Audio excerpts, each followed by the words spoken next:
Di tengah kecemasan Tatsuya di dalam penjara, ia didatangi oleh seseorang sambil membawakan kacamatanya yang ternyata kacamata itu cukup populer.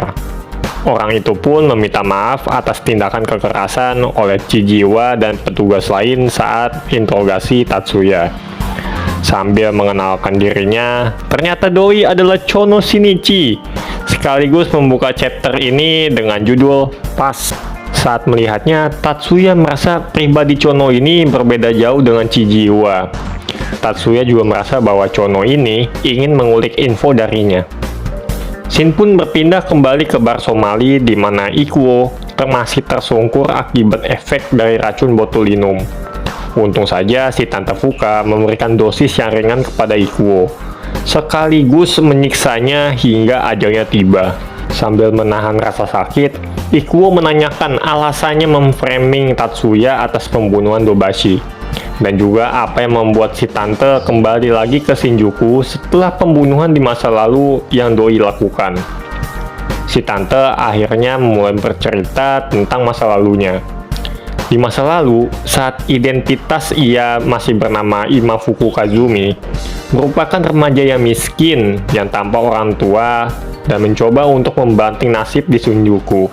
Kazumi pun akhirnya menjadi seorang hostess di sebuah bar.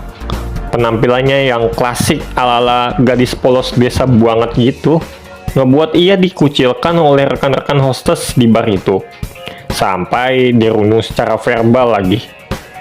Dan tak jauh dari sana, semua teman-teman hostess, termasuk Kazumi, teralihkan perhatiannya oleh seorang. Dan tak lain, itu adalah Tatsuya yang masih muda, yang sedang mengepel di bar itu. Meskipun cuma seorang pelayan di bar, pesona Tatsuya waktu itu cukup menjadi idola para gadis di sana, termasuk Kazumi.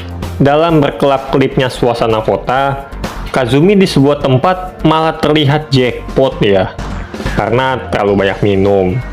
Ia merasa bahwa badannya itu nggak siap dengan pekerjaannya. Tapi dari belakang, Tatsuya menghampirinya sambil memberikannya sapu tangannya kepada Kazumi. Bak bertemu sosok idola, Kazumi salting, bahkan jackpot kembali.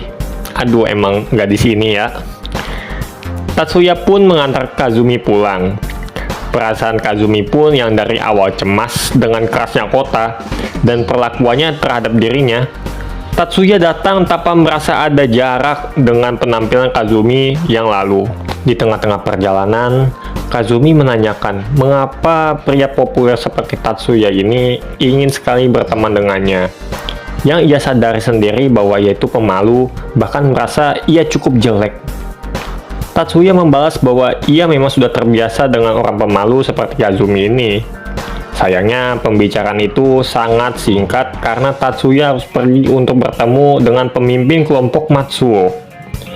Kazumi sendiri menyadari bahwa kelompok itu adalah Yakuza. Ia pun mencemaskan Tatsuya. Tapi Tatsuya sendiri pun mengatakan bahwa tidak usah mencemaskannya karena ia pun juga Yakuza. Meskipun waktu itu dia masih agak newbie ya. Mengetahui itu semua, Kazumi kaget dan mengatakan, mengapa Tatsuya malah bergabung dengan Yakuza? Jawaban Tatsuya pun hanya normatif tanpa spesifik menjelaskan. Bahkan Tatsuya pun merasa bahwa nasibnya sama dengan nasib Kazumi.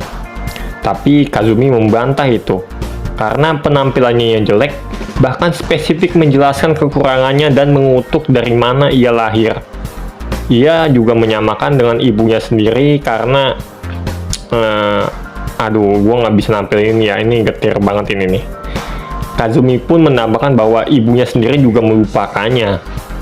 Tatsuya pun memahami apa yang Kazumi alami. Ia pun sebenarnya tak mau menceritakan masa lalunya kepada orang lain.